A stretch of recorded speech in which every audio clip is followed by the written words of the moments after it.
Hi, I'm Hal Roberts. This is Bridge City News. Here's some of the top stories we've been following. A 35-year-old man has been charged with second-degree murder in connection with Lethbridge's first homicide of 2021. Alberta Premier Jason Kenney speaks out about how the province will be dishing out $465 million to public and private sector workers during the pandemic. And for the first time, archaeologists have uncovered what they believe is 3,000-year-old fabric from the King David and King Solomon era. Your nation, your province, your southern Alberta. From the heart of Lethbridge, it's Bridge City News with Hal Roberts. Thanks so much for joining us. Lethbridge police have charged a man in the city's first homicide of the year. It's in connection to an event which occurred in the early morning hours of Monday, February the 8th. Police responded to a call about someone screaming for help, and when they arrived at a home, they discovered the body of a 65-year-old male in an apartment complex on the 1200 block of 4th Avenue South. The investigation is still ongoing, but police say the two men knew each other, and the death was the result of a dispute between the two, which escalated. In collaboration with the critical incident team and other Lethbridge police units, police arrested a 35-year-old man at a home in 1100 block of 11th Street South on Tuesday afternoon. Jade Trotter, 35, of Lethbridge, was charged with second-degree murder and break-and-enter. Police said that we have said that the two men were known to each other and the accused had attended the victim's residence. A dispute had occurred, resulting in the death of the victim, identified as Glenn Lofthouse. A weapon was involved, which police have now recovered. Trotter will appear in court on February the 12th. The Lethbridge Community Safety Policy Committee voted 3-1 in favor of presenting to Council the recommendation that the temporary mandatory face coverings bylaw expire. The city bylaw passed last August, and there was talk that it may be extended until the end of the year. City Council will vote on the recommendation of the Community Safety Policy Committee on February 23rd. The provincial restrictions, meanwhile, remain in effect. Alberta health officials say over the past 24 hours there have been 351 new cases of COVID-19. There are 397 people in hospital, along with 71 in intensive care. There are currently 5,501 active cases across the province. That includes 2,202 in the Calgary zone, 1,616 in the Edmonton zone. The North zone has 703 active cases. The Central zone has 679. And here in the South zone, we have 292 active cases, including 169 in Lethbridge and 14 in Medicine Hat. Fortunately, 120,676 Albertans have recovered from the novel coronavirus. Alberta's Chief Medical Officer of Health, Dr. Dean Henshaw, had a reminder for those who are returning to our province from visiting overseas. As you know, in the coming weeks, all travelers arriving at the airport from outside of Canada will be required to undergo a COVID-19 test on entry at the border and to quarantine at a federally designated hotel. Thanks to the testing processes already in place because of our border pilot, Alberta's labs are well positioned to support this new federal requirement. Alberta Premier Jason Kenney says he will not call out two of his caucus members who are challenging his COVID-19 economic restrictions. Kenney says his party believes in allowing MLAs to voice the concerns of their constituents. Cypress Medicine Hat MLA Drew Barnes and Airdrie MLA Angela Pitt have signed on to a group called End the Lockdowns. It is part of Liberty Coalition Canada, which says COVID-19 restrictions are unnecessary, unfair, and make the pandemic worse. I'm looking forward to, the opportunity to get policy right. I mean, this pandemic is unprecedented, and it'd be important to get it right. Secondly, Hal, it's very important because in southeastern Alberta, as in large other parts of Alberta, the mental health crisis, the economic crisis, is as big as the COVID crisis. The opposition NDP says Kenney should toss both Barnes and Pitt because they send out a dangerous mixed message when it comes to public health. Alberta Premier Jason Kenney says the one-time $1,200 checks being dished out to both public and private sector workers is a sign of appreciation by the province during the pandemic. Kenney says the payments include gas station attendants, grocery store clerks, nurses, hospital orderlies, and social workers. Frontline staff in designated fields can get the benefit if they've worked at least 300 hours during the eligible time frame, which runs from October 12th of last year to January 31st of this year for most jobs. Private sector employers will need to apply to receive funds and we'll then distribute, we will, as the provincial government, distribute those funds through the benefit to those workers who qualify. Public sector employees will automatically, if they're in the Government of Alberta system, they'll automatically receive the money from the provincial government. The Chinook Regional Hospital is celebrating their 11th annual Care from the Heart Day Radiothon. 6 local radio stations are participating to raise funds for the Chinook Regional Hospital Foundation, and the goal this year is $250,000. All the money we raise today will benefit the greatest needs of the Chinook Regional Hospital. So that really can mean anything. It could be equipment in our emergency room. It can be supplies for frontline workers to deal with COVID-19.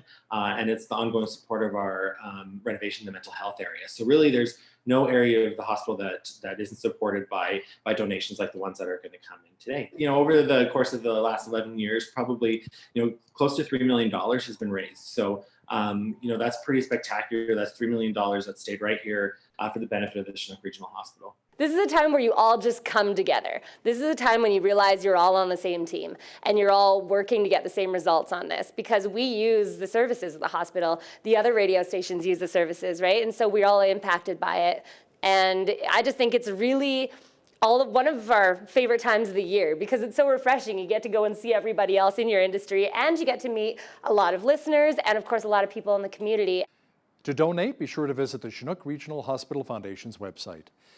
Fears that the COVID-19 pandemic could fuel a divorce boom are misplaced. That's according to a local divorce lawyer. Despite the strains of lockdown and homeschooling, married couples are keeping their promises.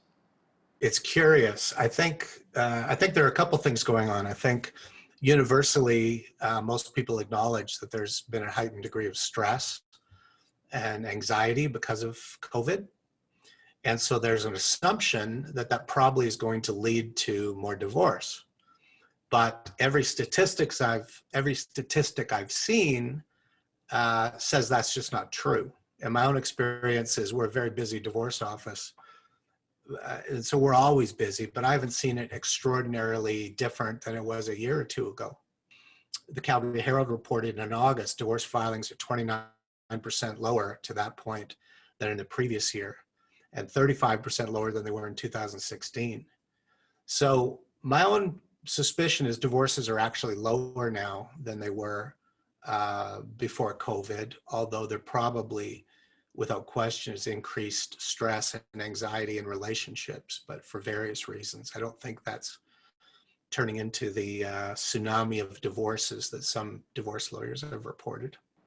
Last year, there were around 2.71 million people who had obtained a legal divorce and were not remarried in Canada. Football Alberta released its 2020 award winners. Now, a local coach from Lethbridge and another from Medicine Hat were the proud recipients. Football and all sports, as you know, were canceled across the province due to the COVID-19 pandemic. But as Ainsley Riley explains now, that didn't stop one coach from giving players an opportunity to play in a unique way. Andrew Kami Takahara is one of 16 football coaches in the province to be recognized for an unprecedented 2020 season. Means everything to me. The pandemic saw Lethbridge High School sports canceled, and he wanted to alleviate some of that disappointment by starting up a flag football program for 3 Lethbridge schools. To keep them involved in football and not let them be robbed of a season. He even spent some of his own money to make the season possible. We didn't have a budget, so we out of our own pockets, we bought some equipment. Another award winner is Medicine Hat's Crescent Heights High School head coach, Shawn Davis. I'm the head coach, and you can only put one name on the award, but really, I accept it on behalf of all those people. He was able to get the school board's approval for the Vikings' tackle football program. It wasn't easy, but a rewarding 2020 season. Improvements to their mental health and certainly their physical health made all the extra work worth it. And even our coaches, although it was difficult, it was certainly one of the years that I enjoyed the most coaching. Recently, Alberta's Chief Medical Officer, Dr. Dina Hinshaw, announced that minor sports teams can practice in groups of 10. Football Alberta will take advantage of this, but looks forward to that first whistle with the pads on and a full team. At least in the short term, there'll be a greater appreciation for what we'll do, probably be more passion added to it, which is great, and greater commitments. And that can only bode well for the future of our sport. For Bridge City News, I'm Ainsley O'Reilly. When people speak about Black History Month, many times they think of the United States. Now, there's a rich history of Black settlers right here in Alberta. You'll meet many of the families in the communities of Amber Valley, Athabasca, Edmonton, and Breton. The community of Breton's museum has many photos of Oklahoma and Kansas settlers who came to our country in the early 1900s. The immigration in that 1910 period out of Oklahoma to Western Canada, some might know it. I mean, some obviously know it. But I think it's come to a higher profile probably in the last 30 years from not only our group, but other groups within the Black community, descendants of those people that are, taking up the reins and, and kind of promoting the story, the challenges that they faced, and creating a homestead or, a farm. For more information, the museum encourages you to pick up their book, Keystone Legacy, which talks about Black ancestors and pioneers. BC Premier John Horgan says the province is working on anti-racism legislation and has appointed an Indigenous member of the legislature to look into allegations of racism at the Royal BC Museum. The museum CEO, Jack Lohman, stepped down yesterday after the board identified some internal issues. I was very concerned when I heard allegations of racism within the museum. I understand that the board of the museum has met with the CEO and they've come to agreement that Jack will depart later this month. And I wish him all the best and thank him for his service to BC. The board chair will be taking over as interim CEO. You will also know that I appointed Melanie Mark, the only Indigenous woman in the legislature, to be the minister responsible for the Royal BC Museum. And Melanie takes these issues, as you can well imagine, very seriously.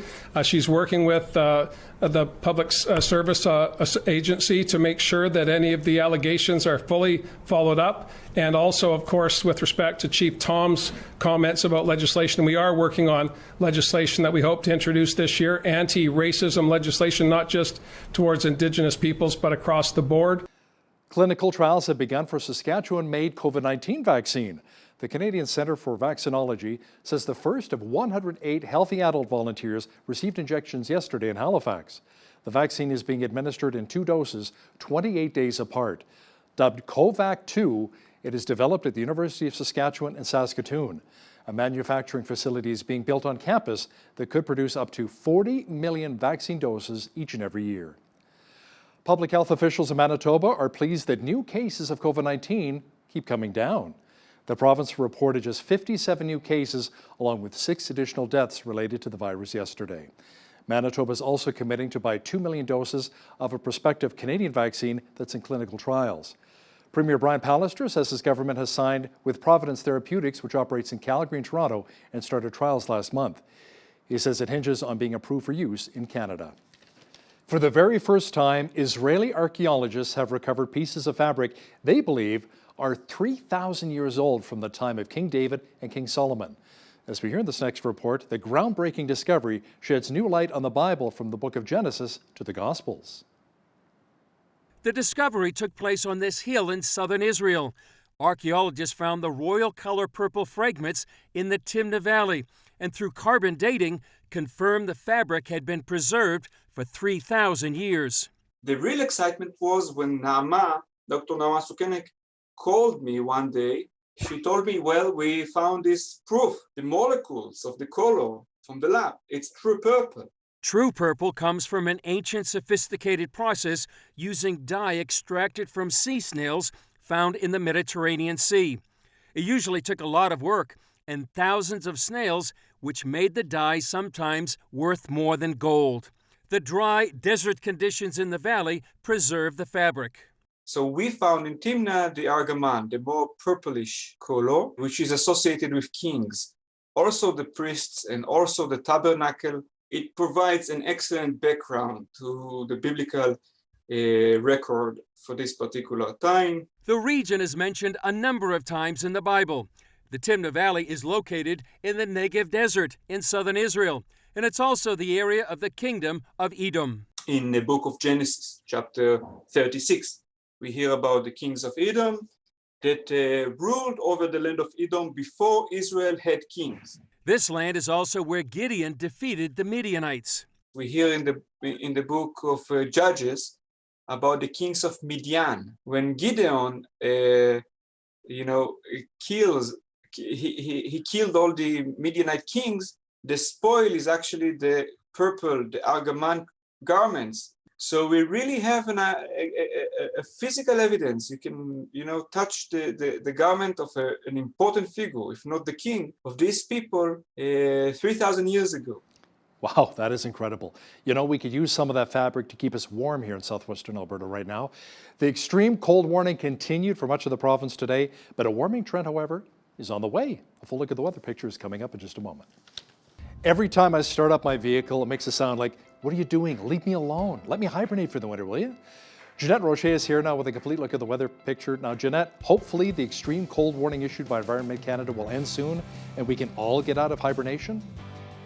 Yeah, well, this cold snap is expected to last over Alberta until at least Monday. But until then, we are dealing with extreme cold wind chill values and risk of frostbite in minutes. So definitely bundle up. Into this evening, our overnight low is minus 36. Could feel more like minus 42 with that wind chill. Into Friday, a chance of actually sunshine there. Minus 24 is the high. With that, the skies clearing up a little bit over the weekend here. It's supposed to have those temperatures plummet a little bit more as well. So we're not quite out of the cold ballpark yet. Minus 23 the high for Saturday. We are going to warm up though on a Sunday to minus 12, and then significantly for Monday, minus 7 is our expected high, minus 1 on Tuesday, and 0 our high for Wednesday. So earlier in the week, we were looking at plus temperatures for next week, but it looks like it's going to be more around 0 and minus 1s. I can handle that after what we've had this week. So average high for this time of year, 1 degree, minus 11 the average low. 16 was our high temperature back in 2005, and in 1985 we had our coldest day on record, minus 27. However, I would dare say that we could be breaking that. 7:48 is when the sun rose this morning, and our sun set this evening, 5:43 p.m. So what's happening on the West Coast? There's that Arctic outflow warning that's still in effect, which means that the high pressure is developing and causing Arctic wind to blow in through the mainland inlets and valleys, creating extremely cold temperatures for BC, not like them. Snow expected tomorrow in Victoria, mainly cloudy in Vancouver tomorrow, minus 1. As we were seeing in Edmonton and Calgary, those temperatures still, as Alberta is under that extreme cold warning, much like Lethbridge. Same thing for the rest of the prairies too. Saskatchewan and Winnipeg, or Manitoba rather, minus 26 up in Saskatoon, minus 27 in Regina, minus 28 the expected high for tomorrow in Winnipeg. With the wind chill values, we're looking at temperatures more like minus 30s and minus 40s. Minus 7 the expected high in Toronto, minus 14 for Ottawa and Montreal, sunshine, minus 13. And again, with wind chill values, those are actually going to feel more like in the minus 20s. So it's definitely winter all across Canada. Over in Atlantic Canada, snow expected in Fredericton and Halifax, minus 5 in Fredericton, minus 2 in Halifax, minus 2 also the expected high in Charlottetown, and St. John's under a blowing snow warning and a wind warning as well. Wind gusts up to 70 kilometers per hour. They could get quite a bit of snowfall as well. A high of 0 though. So there you go. That is your forecast. Today's weather is brought to you by Four Seasons Home Comforts, experts in heating, AC, and fireplace install and repair. Tim Hortons' parent company says its fourth quarter net income fell 45% as COVID-19 lockdowns curbed customer demand. Restaurant Brands International says Tim's, Burger King, and its other restaurant chain Popeyes saw profits go from $255 million to just $138 million. Revenue declined from $1.48 billion to $1.36 billion in the same quarter in 2019. The company says its system-wide sales growth declined 8.6%, while same-store sales at Tim's slipped 11%. Bombardier says it will cut around 1,600 jobs as it anticipates a year-long recovery in the aviation industry from the pandemic. The company says it will also end production of Learjet aircraft later this year, allowing it to focus on its more profitable Challenger and Global aircraft families. The moves were announced as Bombardier reported its net loss in the last quarter narrowed to $337 million US from a net loss of $1.72 billion a year earlier. Revenue declined from $2.41 billion to $2.34 billion. The pandemic lockdowns also had a major impact on theater chains. Cineplex reported a fourth quarter loss of $230.4 million. The country's largest theater chain says that compares with a profit of $3.5 million in the last 3 months of 2019. Revenue also dropped significantly from $443.2 million to just $52.5 million. Cineplex announced earlier this week that it has reached a deal with its lenders to further amend its credit agreement as it struggles to cope with the impact of COVID-19 on its operations. The Southern Alberta real estate market is yielding some encouraging numbers after a few slow months due to the COVID-19 pandemic. Sales are up this past year, but is this a trend that can sustain itself in the coming months? When we saw COVID hit March and April, those were really our only months in Lethbridge that we saw it dip, which was, we were kind of just waiting for the second shoe to drop this whole year. But if anything, it's increased and the market's just trending upwards, which has been fantastic. Right now in Lethbridge, the $200,000 to $350,000 home is in a seller's market, I would say. If you have that kind of home, they're going to sell quickly and you're going to get good money for it. If you're above that $450,000 range, those houses are still selling, but I wouldn't say that's a seller's market. My theories would be interest rates. We've been they're just ridiculously low, which is fantastic, giving a lot of people a good buying power. In general, I think things to keep in mind are, don't overspend, especially with mortgage rates the way they are and stuff. And I'm finding people are getting qualified for maybe more than they need. And I think people in general that I get to work with are pretty well grounded, and it's been nice to see, hey, I'm approved to this amount, but I don't need to spend that. According to the Canadian Real Estate Association, nationwide home sales are forecast to rise 7.2% to around 584,000 units this year. Now, here's a look at today's markets. The TSX was down 64 points on the day to 18,393. The Dow was down 7 points to 31,431. The S&P 500 was up 6 points to 3916, and the Nasdaq was up 53 points on the day to finish at 14,026. West Texas Intermediate Oil was down 79 cents to 57.89 US per barrel. Natural gas was down 6 cents to 2.86 US. Gold was up 23 cents to 18.2574 US an ounce, and silver was even on the day at 26.98 US an ounce. Wheat is at $306 per metric ton, barley's at $309, canola's at $6.90, and corn is at $339 per metric ton.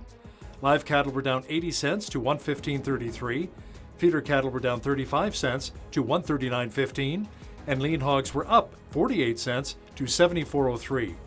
The Canadian dollar was up slightly over the past 24 hours to 78.74 US.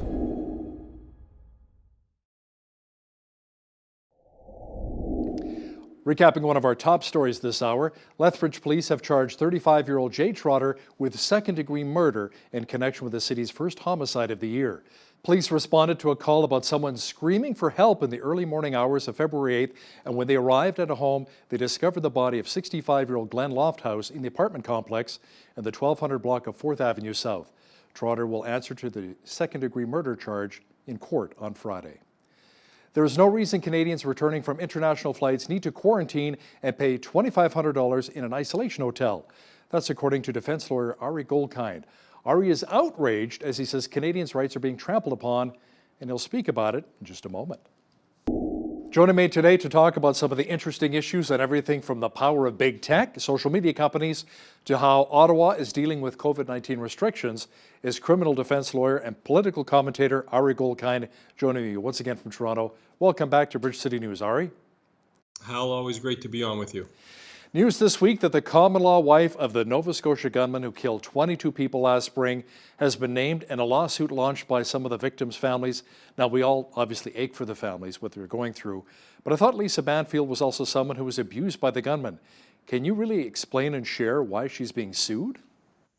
Sure, and it appears offensive when you first see the headline. Why is somebody who's a victim of Wortman, the perpetrator, being sued by a bunch of lawyers looking for a deep payout for the victims who were justifiably victimized? Why go after another victim? There's something very oxymoronic about that.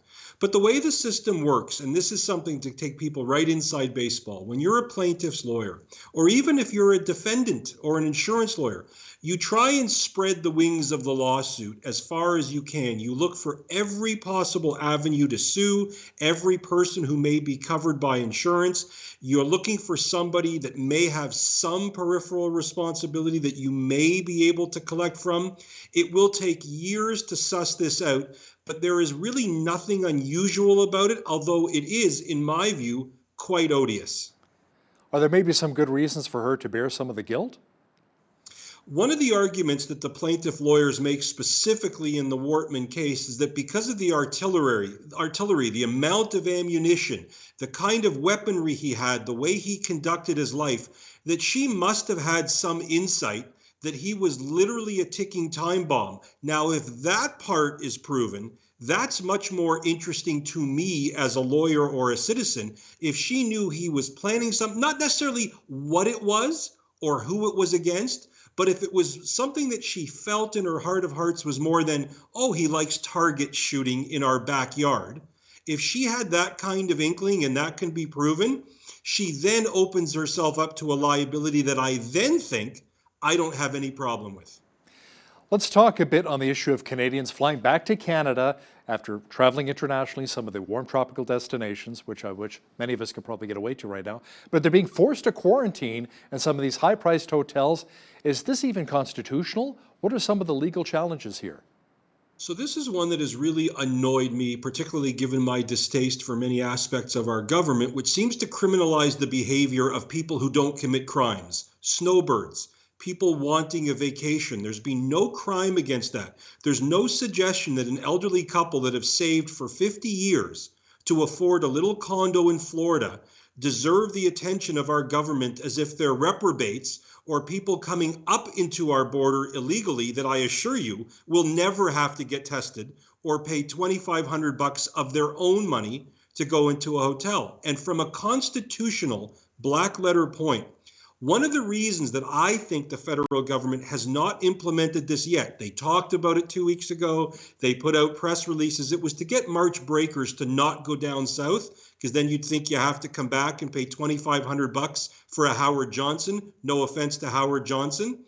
But to tell a citizen who has the freedom pursuant to our charter, and I'm no charter bleeding heart, but a citizen has a right to leave Canada, remain in Canada, and come back to Canada. So if you have your own house, you have a house, a condo, an apartment, and you can show that you're quarantining there, to me, this is a really serious infringement on people's rights that they have to not only stay in a hotel that they don't want to stay in, because the key is the quarantine. Don't go out, don't spread the virus. I have no problem with that. But we're going to charge people $2,500 for 3 nights in a hotel, and the government's answer is because security and food costs make that amount that. That's something that, to me, again, to use a word I used before, is odious. Now, some people are saying, Ari, why not simply have air travelers take a rapid COVID-19 test and be done with it, just kind of move on from there? Well, one of the things they're talking about, even as we speak, is making any traveler coming into any international airport take a test to come in. Before you even board your plane in many countries, you have to do that. They're going to put it at the US-Canadian land border. But there's something so hypocritical about this. I live in Toronto. Our international airport since March of 2020 has had dozens of international flights pouring into this country every day with no testing, all of this nonsense that the variants seem to have marched into Canada on tippy toes. No.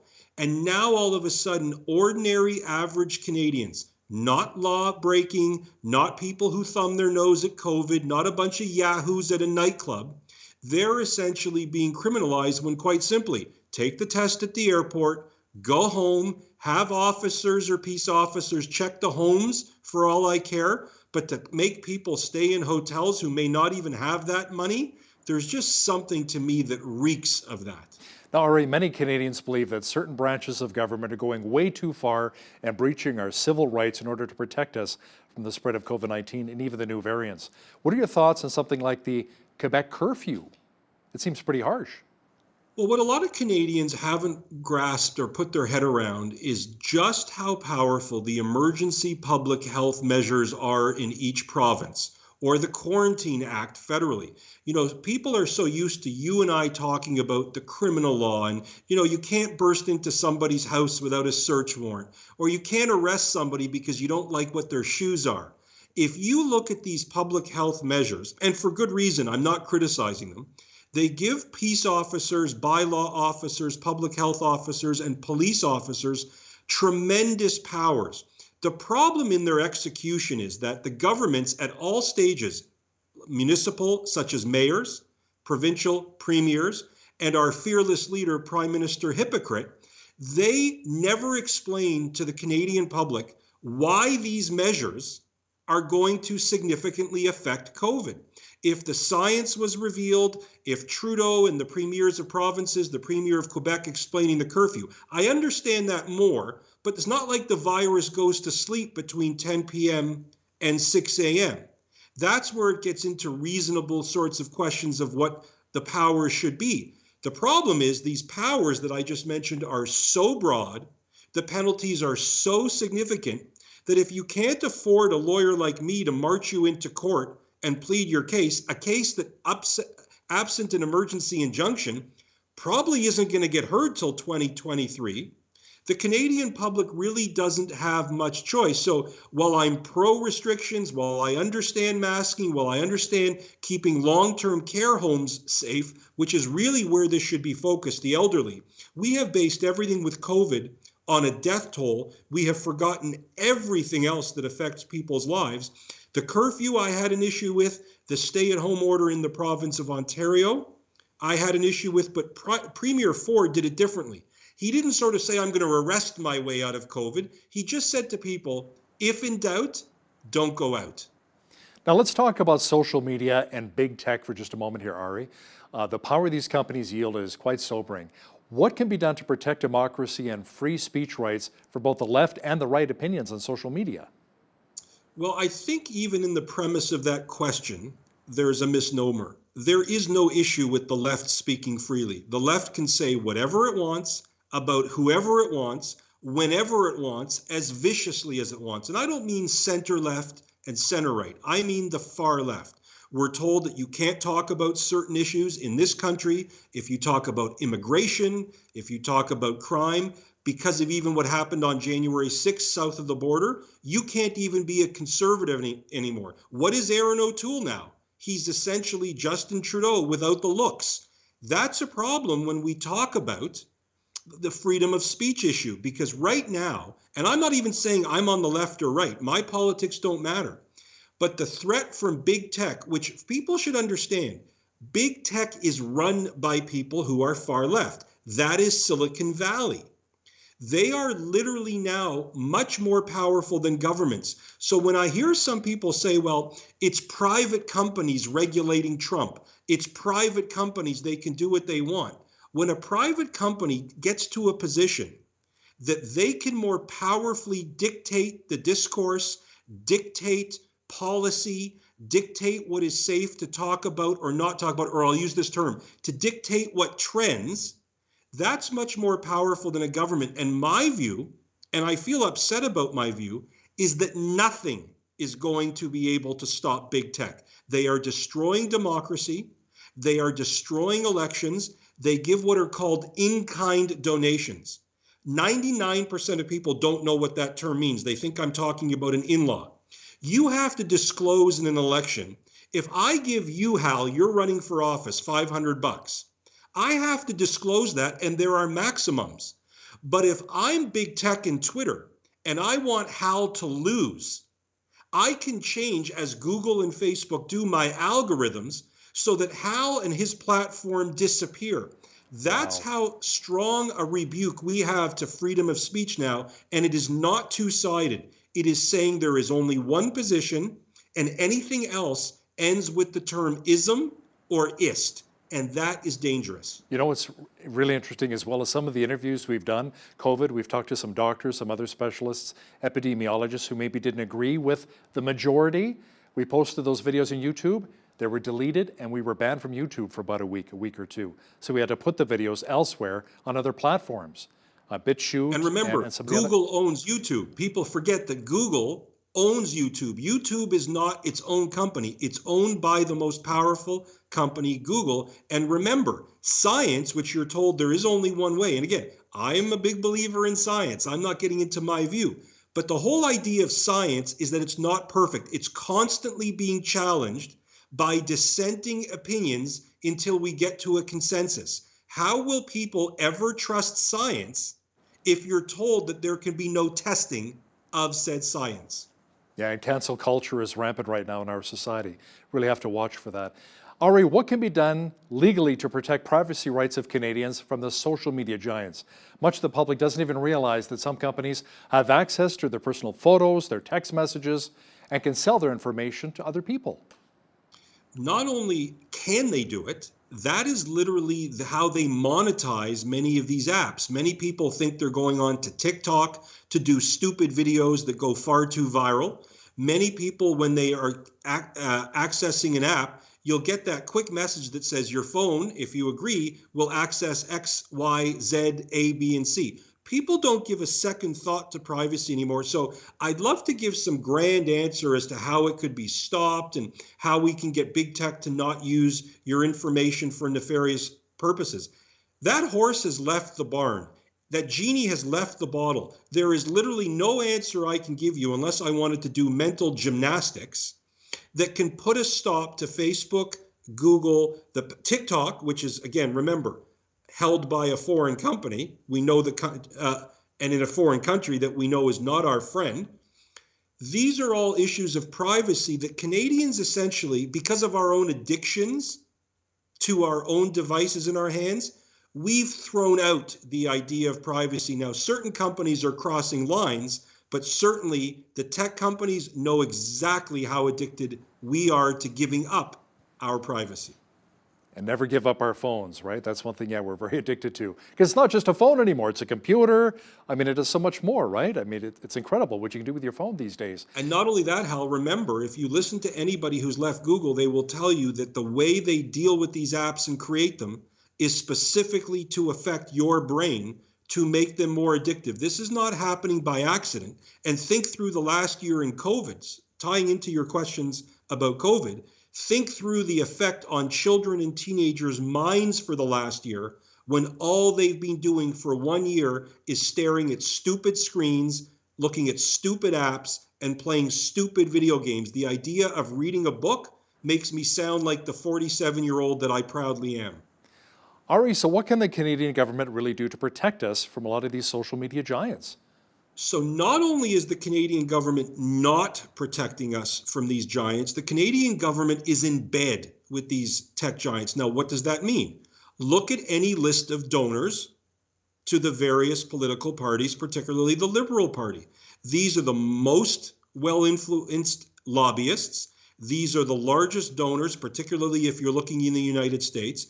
Not only is the Canadian government feckless, and that's the right word, against big tech. And by the way, it's a big issue given my answer earlier about how big tech dominates the conversation. Your listeners, your viewers, Hal, who are ordinary average Canadians with ordinary average values, they've been thrown out. Now we're told the entire world is homophobic, sexist, racist, Islamophobic, can't criticize this, can't talk about even a Canadian identity. Everything is poison. And what is our government doing? And this ties into journalism. Just this week, over a number of hundreds of people I know, the best journalists in Canada, the best radio people, the best TV people, have all been fired because there's no ad revenue in traditional journalism anymore. Where is all the ad revenue? Facebook and Google. And our government's answer, our heritage minister, who's a joke, I'm sure he's a nice man, but his policies are a joke, is that the government is going to ensure that big tech has even more control in our country's debate and discussion, not less. That should scare the ordinary, average, hardworking taxpayer who's watching Canada, in my view, descend into a Canada that isn't even for Canadians anymore. And by Canadians, I mean ordinary average people of all races, all faiths, all religion, who simply want to get up, go to a job that exists, raise children in a community that's safe. But right now we have a situation where the inmates are running the asylum. So much to digest there. Wow. Thank you so much, Ari. Appreciate your legal insight. And yeah, interesting times ahead for all of us here. Criminal defense lawyer and political insider and commentator Ari Goldkind, thanks again for joining me from Toronto. Always great to be with you, Hal. Thank you. Teenagers have always given their parents gray hair over the generations. Is this the same for all generations, though, or is there even more reason to be concerned about today's teens when it comes to faith in God, particularly? Today's guest is Dr. Rob Reno, the founder of Visionary Family Ministries and author of 5 Reasons for Spiritual Apathy in Teens. He joins me via Skype from Wheaton, Illinois. Rob, welcome, and thanks for joining me today. Thank you. I've really been looking forward to this. Awesome. So, Dr. Reno, your book starts right off by saying that the church is facing a crisis. So can you explain this? Yeah, regardless of what study you choose to look at, and there have been a bunch of them, the majority of kids growing up in our Christian homes and Christian churches are leaving the faith when they become adults. Or some of them may stick around church and check that church box, but they don't have that vibrant living faith in Christ that we want. And we came through the 20th century, and what happened is that a lot of parents, well-meaning Christian parents, but a lot of parents delegated the spiritual training of their kids to the church and to the Christian school. So they dropped them off at church, dropped them off at Sunday school, youth group, maybe gave them Christian education, and they kind of delegated that task to other people rather than this biblical model of moms and dads and grandmas and grandpas being the primary spiritual trainers for our children in the home. So the church is waking up to this next generation crisis, and part of the answer is engaging parents so that we would take the lead with our kids. That's interesting. So how would you define apathy? And would you say that today's teen generation is any different than previous generations? Sure. Well, apathy is just a word that means without feeling, pathos.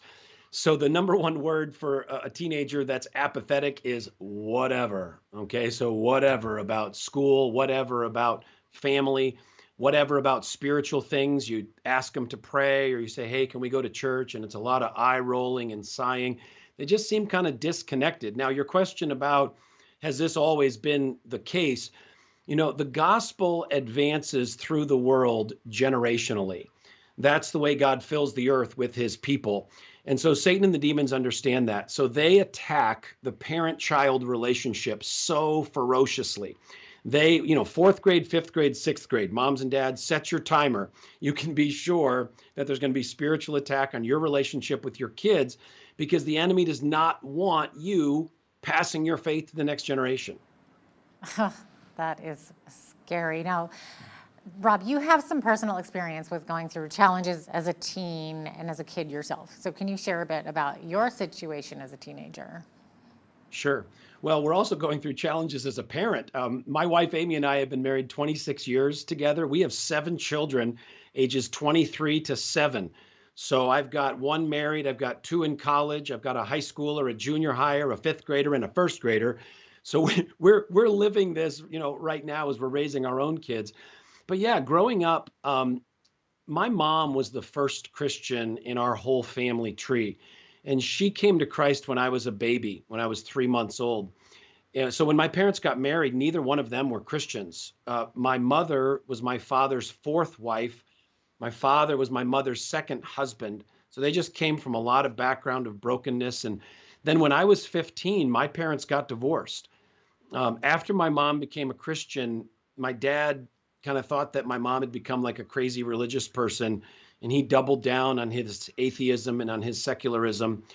And they had all sorts of problems in the marriage, but the straws that broke the camel's back was my dad had extra relationships outside the marriage. And so here I am, 14 years old. You discover that dad is behaved like this, and that your parents are getting divorced, and you're selling your house, and you're moving and changing schools in the middle of high school. it was the most traumatic time of my life. And it took God a lot of years of bringing me to a place of forgiveness for my dad. And I'd love to tell you that part of the story too, maybe another time, or if you want to talk about it.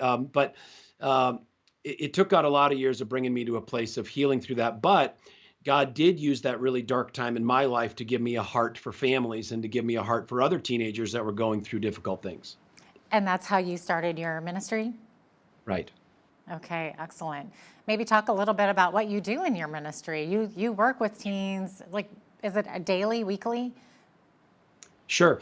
Well, Visionary Family Ministries had its heart start in 2004. I had been a youth pastor for 10 years at a church outside Chicago. Amy and I had 4 children during those first 10 years. And as a youth pastor, the number one passion of my life was passing my faith to other people's children. So I would pray with other people's children, read the Bible with other people's children, take other people's children on retreats and mission trips. It was wonderful. But the problem was I was praying with other people's kids and I was not praying with my kids. I'm reading the Bible with other people's kids. I'm not reading the Bible with my kids. I was a spiritual leader at church and abdicating my responsibilities at home spiritually. So that summer of 2004, God brought me to a place of repentance and brokenness, and he turned my heart to the ministry of my family and the ministry of my kids. And a few years later, then Amy and I launched Visionary Family Ministries, where our mission is to build the church through a global reformation of family discipleship. So we do parenting and marriage conferences at churches around the world. Now that COVID is loosening up a little bit, we're back to our live events, but also reaching lots of families online and through our books. And if you're looking for some equipping and strengthening for your parenting, for your family, for your marriage, please connect with us at visionaryfam.com, visionaryfam.com. Sounds good. Well, you have a lot of kids. So did you see this spiritual apathy happening in any of your many children? Absolutely. Well, first of all, let me just tell you what I expect, okay, from my kids, let's say from the ages of 10 to 20, all right? If we were going to do a graph of my expectations for their growth, what I expect is every single year they will get more mature, more responsible, more godly, more honoring. Every year, better and better. That's my expectation.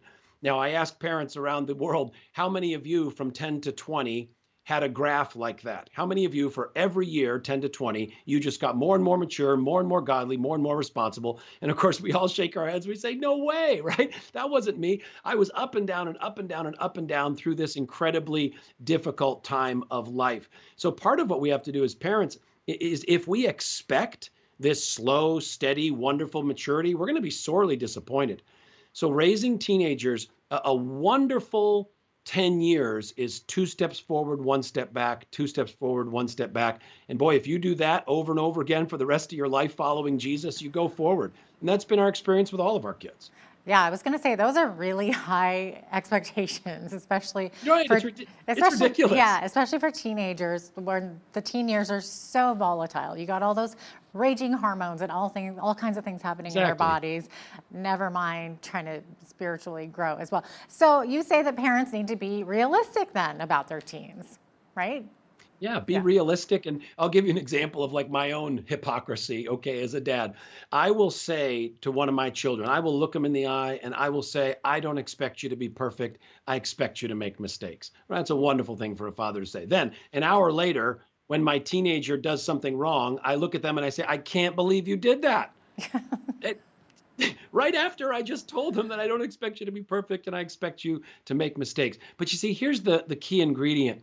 See, a lot of parents have a closer heart connection with their children when they're young. When you've got those toddlers, those elementary school kids, maybe those prayers at bedtime or the family Bible time or things like that. But as they get older, schedules get crazier, the relationship gets tenser. What happens is that teenagers oftentimes pull their hearts away from their parents, and parents disconnect from their teenagers at the time of life that their teenagers need them more than ever before. So the teen years is not a time to pull back from your kids. It's a time to press closer with them. It's a time to beef up the prayer with them, time to beef up your time in God's word. It's time to press into those difficult conversations. It's not a time that they need you to disengage. They need you closer than ever. Okay, so what can parents do to hopefully bring about change in those areas? Well, the first thing I would do is, if maybe you just resonated with what I just shared, you say, yeah, when my son or daughter was younger, even some of these spiritual practices, we did pray before bed, or we did try to have some spiritual conversations and some time in God's word in the home. Maybe that child's 12, 14, 16, and you don't do that much anymore. Go to your son or daughter, repent to them, confess to them, and just say, hey, when you were younger, I was more intentional about connecting with you spiritually and having more heart conversations. And I don't know what's happened. I know life's got nuts and we've got busy, but I really believe that this time of life is a time for us to reconnect spiritually. And I was wondering if we could maybe start praying together 2 or 3 minutes, 2 or 3 times a week. Maybe I could text you some scriptures that might encourage you once or twice a week. So you're as a parent going to take an awkward, humble step toward the child and ask them if they would be willing to connect with you spiritually in a deeper way. That's amazing. I really love that idea. What are some of the reasons why teens are pulling back? What's some of the reasons for the apathy that we're seeing in them? Yeah, well, I'll give you the quick crash course, and we walk through these in this book that you talked about, this 5 reasons for spiritual apathy. But 5 very common reasons why kids become hard-hearted towards spiritual things. One is that the parent's heart is not turned to the child. In other words, the parent is not engaged in this mission of connecting with their kids spiritually. The second reason is the teenager takes their heart away from the parent. So we've got a parent who's trying to pursue, but the teenager becomes hard-hearted. Third, the presence of secret sin. When there's secret struggle in a teenager's life, it becomes this oppressive, guilt-filled wrapping around their heart. And a lot of times that comes through in a very apathetic attitude. The fourth area is a lack of spiritual nourishment. It may be that your child is not spiritually strong because they're not getting any spiritual food. And a fifth common reason is this spirit of rebellion. Now, we counsel a lot of parents, and I'll have a lot of dads come to me and they'll say, well, I'll tell you what my kid's problem is. He's got a rebellious spirit. And we fix that rebellious spirit, everything's going to be fine. Okay, maybe that is a root that's going on, but we really work with parents. Before you go there, let's spend a whole lot of time looking at these other things. Is your heart turned to your child? Is your child's heart turned to you? Is your child have secret struggles that's really affecting their life that you don't even have any clue about? And are you really working to get them spiritual food? Let's spend some time there, before we just quickly go to, well, kid's got a rebellious attitude and we need to fix that. Right. Now, you say that one of the problems with parent-teen relationships has to do with secret sin. You just mentioned that as number 4. So what are the most common of those? Well, the most common for teenagers have to do with sexual sin. If you ask adults and you say, hey, how many of you were pretty good kids when you were teenagers? Some people, half the folks raise their hand, right? Some people say, no, I was not a good kid. But half the folks say they raise their hand, they say, yeah, I was a pretty good kid. And if you ask those folks who raised their hand to say, hey, how many of you had some just secret struggles with your sexual formation and sexual thoughts and lust and sexual behavior? How many of you had some secret struggles that your parents didn't really have any clue about? Well, they all raised their hand. And so then I'll ask, well, how many of you have pretty good kids? Your kids are pretty good kids. They say, oh yeah, my kid's a pretty good kid. Well, what's the percentage chance then that they probably have some secret struggles with their sexual formation, sexual identity, lust, sexual behavior? 100%. Every single solitary person has struggles in this area. And because our sexuality is built so deeply into how God made us, the shame and the guilt that goes with sexual struggles is so high, which makes it so hard for children to talk to their parents about this. So we as parents have got to take the lead, go to those kids, try to open up those conversations, share with them some of our struggles when we were teenagers. They need to hear that stuff in an appropriate way, and ask God to help create a heart connection there. That's great advice. So how should parents handle the situation if your kid says, I don't want to go to church anymore? What do you do? Yeah.